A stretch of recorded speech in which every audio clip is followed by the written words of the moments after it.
The year 2020 was no doubt an eventful year for Nigerians due to the COVID-19 pandemic and the resultant lockdown. The year also saw many environmental disasters which killed thousands of people and displaced many more in different states of the Federation.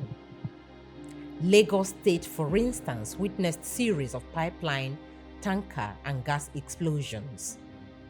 The pipeline explosions at Ilepo-Ekoro Road at the beginning of the year in January, and another at Abule-Ado in March, in which scores of people died and property worth millions destroyed, readily come to mind. We need a firefighter right here. All the streets is going down on fire. This is a plant station which is not far away from a filling station. The state also recorded several market fire disasters in Nushi, Akbogbo, and Balogu markets. Fire outbreak in a gas plant in Barua in October. Tank farm fire at Uando Depot in Ijorabadia in November. A helicopter crash at Ukbebi area of Lagos in August, and several building collapse cases.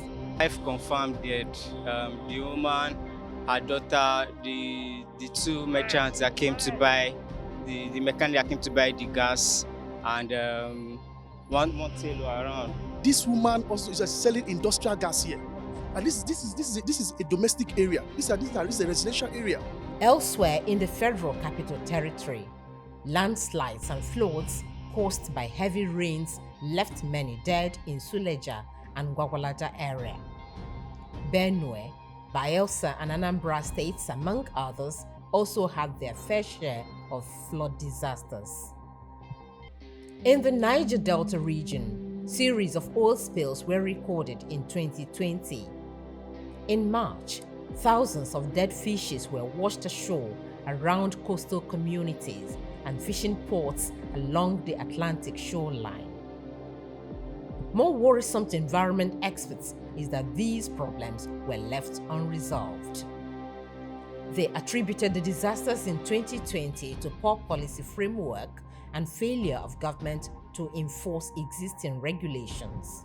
More and more people, as a result of climate change related problems, could not do their original farming, fishing, pastoral ventures.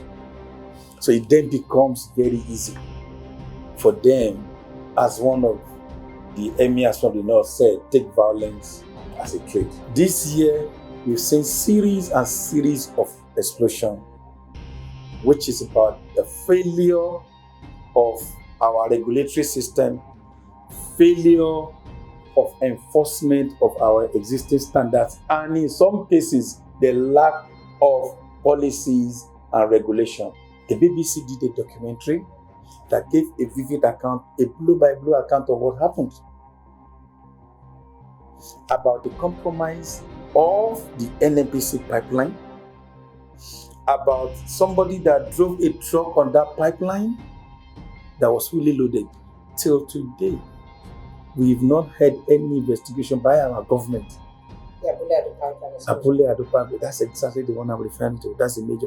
The Abule-Ado pipeline, Ajib pipelines have been ruptured somewhere in the Niger Delta. Nothing has been done about it. So we have series of spills throughout the year. We had whales rush down. We have fishes rush down the Atlantic coast somewhere in the Niger Delta. What was the end of it?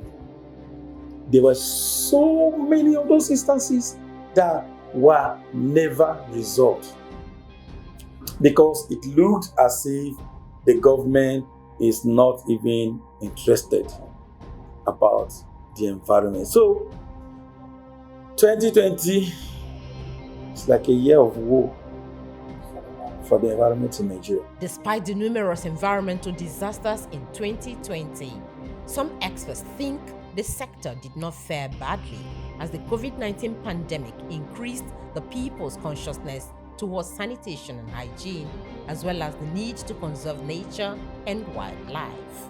In the midst of an ugly situation, we made a success of it.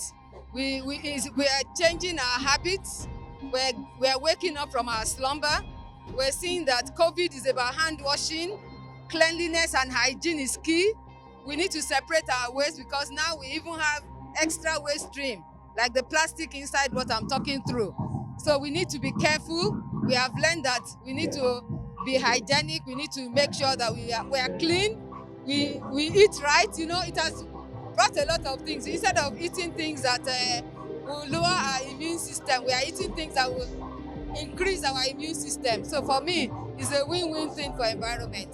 2020 has been a very challenging year for everybody in Nigeria, not only in Lagos. So for environment has come through a clean to me. Because if you look at it, all of us are ill and anti. Without environment playing its part, Ministry of Environment collectively and all the stakeholders, be it LOMA, LASEPA, LASPAC, all the stakeholders in Ministry of Environment, if we have not come together, the pandemic will have been worse. So what we have now is all about building for the future and building stronger, learning from our lessons from the past and ensuring that even if you have a second wave of COVID, Lagos and Nigeria survives, and we survive understanding what we are facing and what we are fighting. I'll give you an example, a very short and quick one for Lagos. As at the beginning of the year, Lagos was doing 350 trips per day to the dump site. As we stand here today, we are doing 712 minimum on a daily basis to the dump site, but we've done very, very well. Better than previous situations that we have in Lagos. COVID-19 made a very strong point on all of us about the connection between the environment and public health.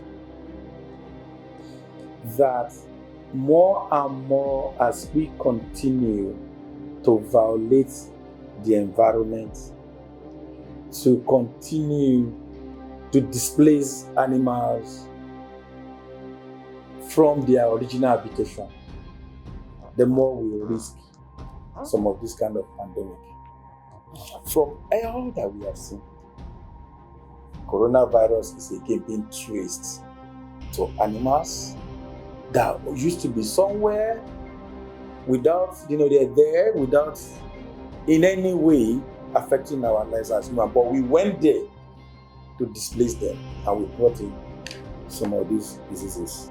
Though the Nigerian government has taken numerous health, social, and economic measures to cushion the impact of COVID-19, many say the government needs to take more concrete action to protect the people and the environment in 2021. The Nigerian people need to rise up to know that we need to protect ourselves. And protect, why I say ourselves? Because if we fail to protect the environment, we all go. So if we have a government that will not enforce the law about how to situate gas retaining facilities, I think the Nigerian people themselves should begin to ask government questions.